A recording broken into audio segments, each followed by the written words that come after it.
Alright guys, last night I was bored and I found a bunch of videos that I had nothing done. Yes, let me try this again. Last night I was bored and I had found a bunch of videos that I had done nothing with, and I wasn't sure what I had done as far as posting. I didn't feel like checking to see if I had, so I just loaded them all up there and that was it. I'm still having problems though. I cannot use any programs that I have that I used to use to upload with, other than the one that comes with the YouTube. You know, the upload video there on YouTube. I've got the what the hell is it there? The direct whatever it is. I've got Corral. I've got 2 or 3 different programs I've actually bought. None of them being super expensive, you know, falling in the neighborhood of $49 up to about $149, but none of them will work. So it makes it kind of tough. But anyway, I'll be going through those and pulling them down. The ones that once I look at them. Where was I? Oh, a couple of these radios. I ordered these the other day because I've been hearing a lot about them. I am a radio operator, legally licensed to operate on the ham bands. But I've been on and off for a long time. I really don't remember. Here I go with times again. But I believe the last time I was on amateur radio, well, I'll tell you what. 83 was, I think it was when I remembered, was one of the last times. However, about 10 years ago, I did put a ham radio, an HF rig, on the boat. Now, it was on the boat for about a year, because we were living on the boat at the time. However, I think I may have used it once or twice. And then I had sold it because I just don't use them. Now that I'm kind of laid back and not much to do, I'm thinking about putting another shack together. But I've been seeing a lot of these around. Now, these are not a radio that I personally would have purchased, nor are they going to be the last radios. But I looked at them, and for the money, I figure, let me buy them. Because what you see there costs like $100. You know, and for that, they're dual banders, meaning they work on 2 meter and 440/77 meters. And I figure, you know what, they're also out of band, so I can use them around the property with the wife. So I can, you know, I don't have to worry about wrecking a good radio. So because of that, I said, well, you know, let me buy them. Now, when it comes to me using my amateur radios, I will be buying either an ICOM, a Yaesu, or possibly a Kenwood.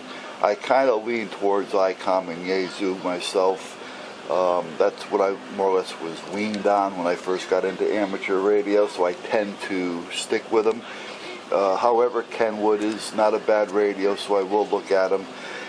A lot of changes have been made over the last 20-25 years or better, so I'm going to, I owe it to myself to really research all bands, or all brands. So anyway, I bought these for that reason. Now, people say, well, there's not much difference. A radio is a radio, and a radio is a radio, basically.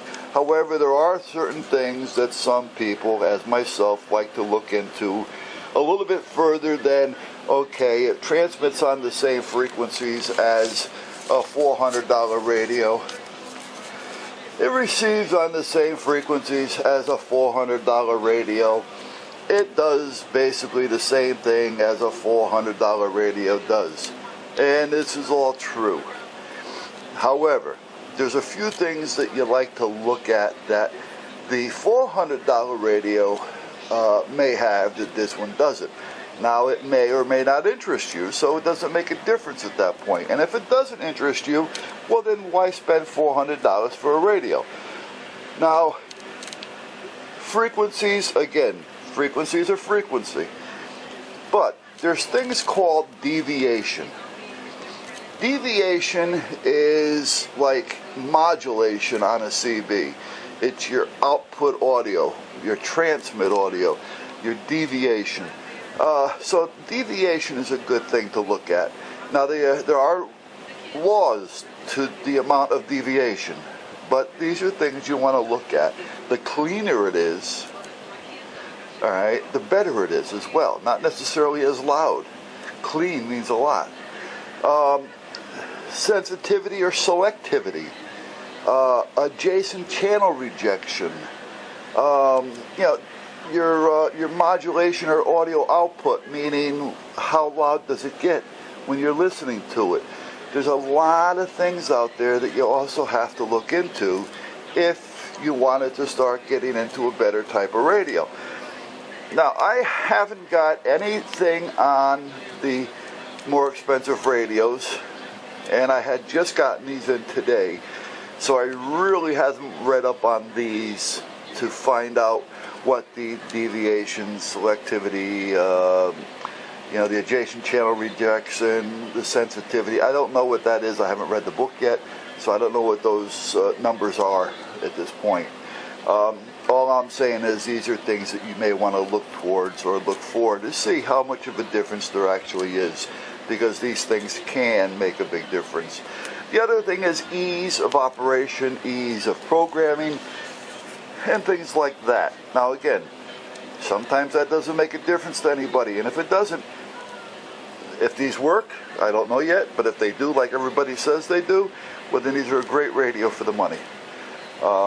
I just wanted to give you guys a heads up as to what, if you're really interested in or really into radio, some things to look for. Now another thing is a lot of the parts that are being used. Again, I'm sure they haven't changed over the last 20-25 years, but I used to do a lot of radio repair. I was a licensed tech. I owned a communication shop for a while. So therefore I have a little bit of an idea. But again, times change, so I really don't know nowadays, what's going on out there. But we used to have the parts themselves. They had tolerance levels. They had, the quality of the parts. Like a resistor, for instance. Those are those little things in there with the little stripes on them. Well, the stripes determine the value of that resistor, but the color of the resistor itself, not the colors of the stripes, those are value, except for the last stripe, but the color of the resistor itself sometimes meant a lot, as is that last stripe did, because it tells you what the tolerance levels are on that resistor. Now, if the resistor is 10% tolerant, meaning if it's supposed to be on a 0, but it can drift 10 minus or 10 plus in either direction, that's going to be a 10% tolerance on that resistor. Now, if we've got 100 resistors in there, and they all have the ability, or all have that 10% tolerance and have the ability to drift a little bit, how stable is that radio going to be under certain heat or cold weather, as to what it's going to be, the temperatures. The temperatures may have a lot to do with how that radio is going to react, as well as is the lesser the tolerance, or at this point 10 more, then they have to start adding variables in there, little trimmers and things, to help trim and tune this radio into play. And they do that to keep the cost down. So tolerances, the quality of the pieces, the parts themselves, this all has a lot to do with how the radio is going to work as well under certain conditions. And you'll find that your ICOMs, your Yaesus, and your Kenwoods at one time used to use a pretty good set of parts. 5%ers, 1%ers, depending on what part of the board they felt it had to be in. You know, and some of these cheaper ones, again, I don't know because I haven't been in it, nor have I read the book on it or the specs on it. I haven't seen a schematic on it. But a lot of this cheaper stuff has a higher tolerance. So at that point, it's going to have more chances of drifting or more variables in there that may have to be adjusted. Again, I'm going old school here. And the more that has to be adjusted, the more that can become out of adjustment. You know, so these are just certain things that we used to look for back in the day. I don't believe things have changed all that much, but at that point, you know, it's something to think about. But again, if these work for you and you're happy with them, let it be. Don't worry about all this other stuff, you know.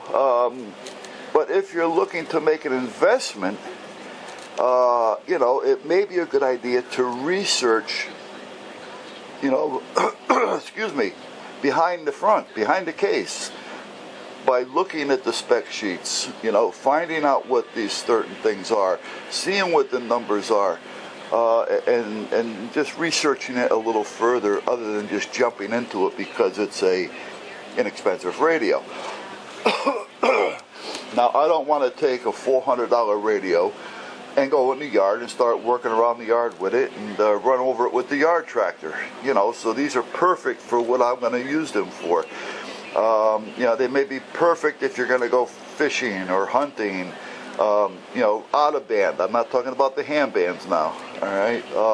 On the hand bands, they may be good if you're just going out on a field day or something and you just want to have something with you. You know, so there's different reasons why it really doesn't make a difference, as well as reasons why it does make a difference. So just give those some thought and, you know, kick it around. Educate yourself a little bit and see how it works. Now, meanwhile, I'm going to put these on charge, and I am going to get into the book, even though I'm going to have to get on the internet to research the other radios, the ones that are a little bit more expensive, the ones like the Yaesu and the ICOMs and such, because I have no books on any of those to see what the tolerance levels are, the selectivity, the sensitivity, the deviation, and so on and so forth. You know, but at this point, I've got the book on this one, so I can kind of hopefully find some information on the other ones and do some research, because I am going to build another shack. You know, meaning I'm going to buy a new radio, an HF rig. I'm going to buy some 2-meter equipment, some 440. You know, and I want to make sure that I make the right purchases, because the stuff nowadays is expensive. You know, a couple of the handhelds I was looking at, you know, we're talking $400 or $500 radio. A couple of the 2-meter mobiles, 440 mobiles, dual banders, you know, we're looking again at $300, $400, $500 radios. A good HF rig, you know, you're looking, you know, $1,500, $1,800, $2,000 just for starters. You know, if I get what I want, you know, I'm looking at like $8,000, $9,000, which that's going to wait a while. I'm not going to just jump into it to find out, well, you know what, it doesn't interest me as much as I thought it was going to, so I don't want to, you know, $10,000 worth of equipment laying around. You know, I'll always keep my license up because it's always there if I need it. You know, and I'll always stay relatively involved, but again, I'm not going to spend, you know, thousands of dollars to find out that I'm not going to get into it as deep as I expected or may not have. You know, again, I don't get into these things and live and breathe them. I do have a life. You know, I'm not the type of guy, and I'm not saying there's anything wrong with it, but I'm not the type of guy that's going to, you know, jump into my hobbies and live that hobby and let that hobby control my life.